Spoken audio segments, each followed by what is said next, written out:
The oldest club cup competition in the world. West Bromwich Albion's located in the heart of England's Black Country. Formed in 1878 by employees from the local Salter Spring Works factory. West Brom's biggest success came in the FA Cup in 1968, when Jeff Astle scored in every round, including the final.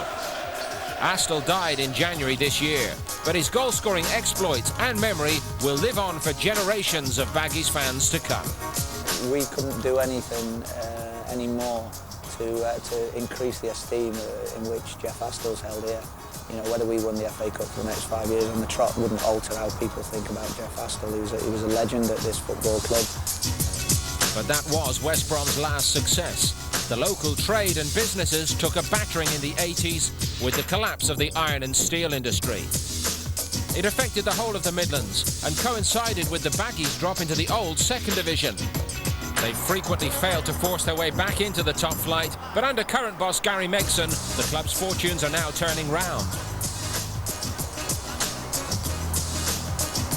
This season, we're not scoring so many, but keeping a lot of clean sheets, and we have worked hard on it. The back five players have stayed behind a lot this season with the manager and gone through a lot of practices, but you know, we defend as a team and work very hard from the front. The proof, only 8 goals conceded at home. And up front, they rely on the talent of Danny Dichio, filling the void left by Lee Hughes. He's done well. He's a big lad. He's a big target man, and he's a good option to have up front. Dichio's strike partner Jason Roberts broke his ankle, and that means that Megson has not been left with many options. Danny has stepped up a little bit. He's got 4 goals in the last 4 games. And he's now looking something like the player that came on when he came on loan from Sunderland. We're not a club anyway that could pick a different team to accommodate whoever we're playing. Despite the injuries and the increasing pressure of the league and cup, Albion's squad looks really together. I think the manager's done really well. The players that he's brought in, he's either really done his homework, or he's been very lucky with the lads he's brought in, because we all get on great. And what of the long-suffering, loyal, expectant Albion fans? I think I understand the passion of the fans here, their desire to do well. You can almost feel it when you run onto the pitch. But do they want the Premiership or the FA Cup? The playoff fan.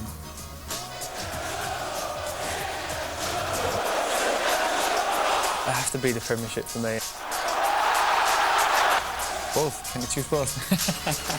The fans would settle for either. But today the focus is very much on the FA Cup. A packed house at the Hawthorns then to see if West Bromwich Albion can stay on course for a first major final since 1968. Megson's men very much the first division underdogs here. Gary Bloom is your commentator.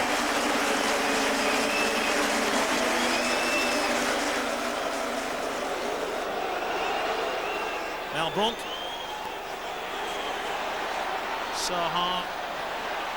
Ooh, given away. Beaumorty. Saha. That's a great save by the keeper, Holt.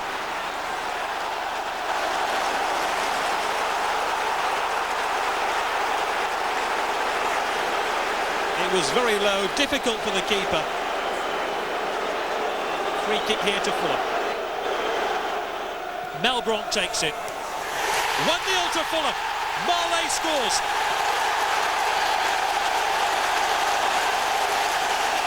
Nobody really picked up Marley here. This glancing header wide of Russell Holt, good enough to give Fulham the lead. Lewinsky. Malbronk. Finnan arriving. Malbronk. Saha. Oh, what a miss.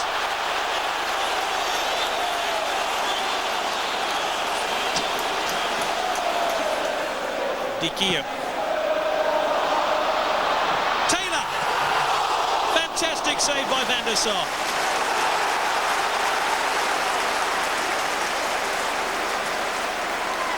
After losing to Arsenal in the league just 8 days previously, Newcastle United were out for revenge in the FA Cup quarter-final in front of a packed St James's Park.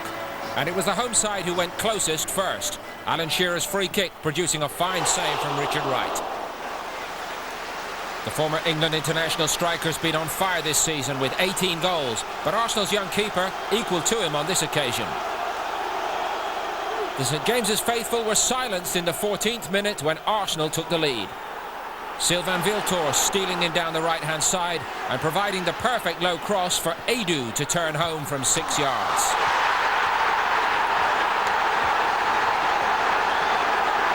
Edu pouncing ahead of Nikos Davizas for his first goal of the season. It was an end-to-end game, and Newcastle went close before the break. Laurent Robert's effort from a Noel Solano cross bouncing against the crossbar. But Newcastle did earn a reward for their persistence 7 minutes into the second period. This time Robert the Frenchman making no mistake.